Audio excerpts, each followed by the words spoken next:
जैसा कि आप सभी जानते हैं, राम भक्त श्री हनुमान जी को माता सीता जी ने अजर और अमर होने के साथ साथ 8 सिद्धियों और 9 निधियों का स्वामी होने का आशीर्वाद दिया था।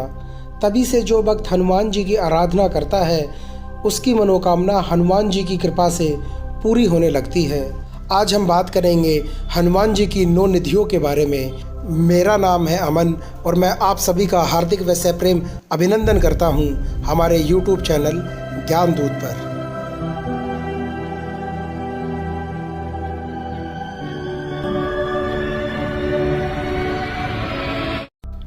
प्रिय साथियों, बिना और समय गवाए चलिए हम अपने विषय की गहराई में उतरते हैं। सबसे पहली निधि है पद्म निधि।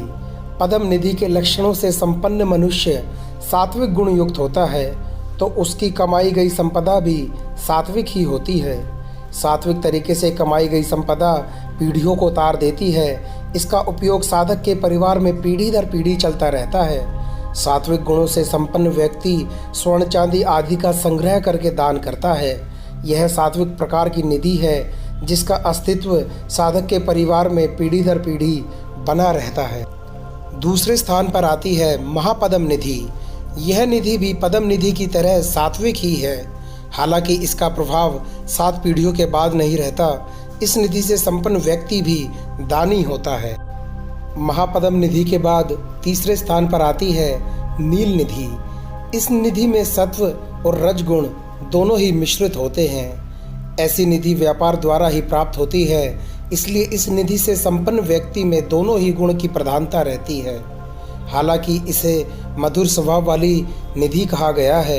ऐसा व्यक्ति जनहित में काम करता है और इस तरह इस निधि का प्रभाव 3 पीढ़ियों तक बना रहता है। नील निधि के बाद स्थान आता है मुकुंद निधि का। इस निधि में पूर्णतः रजोगुण की प्रधानता रहती है, इसलिए इसे राजसी स्वभाव वाली निधि कहा गया है।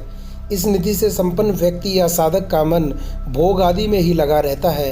यह निधि बस 1 पीढ़ी के बाद ही नष्ट हो जाती है। मुकुंद निधि के बाद स्थान आता है नंद निधि का। इस निधि में रज और तम गुणों का मिश्रण होता है। माना जाता है कि यह निधि साधक को लंबी आयु व निरंतर तरक्की प्रदान करती है। यह व्यक्ति कुटुंब की नींव होता है, तारीफ से खुश होता है। यह निधि साधक को लंबी आयु व निरंतर तरक्की प्रदान करती है। छठे स्थान पर आती है मकर निधि। इस निधि को तामसी निधि कहा गया है। इस निधि से संपन्न साधक अस्त्र और शस्त्र को संग्रह करने वाला होता है। ऐसे व्यक्ति का राजा और शासन में दखल होता है। वह शत्रुओं पर भारी पड़ता है और युद्ध के लिए तैयार रहता है, लेकिन उसकी मौत भी इसी कारण से होती है। मकर निधि के बाद आती है कच्छप निधि। इसका साधक अपनी संपत्ति को छुपाकर रखता है, न तो स्वयं उसका उपयोग करता है न दूसरों को करने देता है। वह सांप की तरह उसकी रक्षा करता रहता है। नंबर 8 पर आती है शंख निधि। इस निधि को प्राप्त व्यक्ति स्वयं की ही चिंता और स्वयं के ही भोग की इच्छा रखता है। वह कमाता तो बहुत है, लेकिन उसके परिवार वाले गरीबी में ही जीते हैं। ऐसा व्यक्ति धन का उपयोग स्वयं के सुख भोग के लिए करता है, जिससे उसका परिवार दरिद्रता में जीवन गुजारता है। और 9वें नंबर पर आती है खर्व निधि। इसे मिश्रित निधि भी कहते हैं। नाम के अनुरूप ही यह निधि अन्य 8 निधियों का सम्मिश्रण होती है। इस निधि से संपन्न व्यक्ति को मिश्रित स्वभाव का कहा गया है। उसके कार्य और स्वभाव के बारे में भविष्यवाणी नहीं की जा सकती। उसका जीवन व व्यवहार उतार चढ़ाव भरा होता है। इस निधि से प्रभावित व्यक्ति अपने स्वार्थ के लिए किसी भी हद तक जा सकता है और अनिश्चयी स्वभाव का होता है।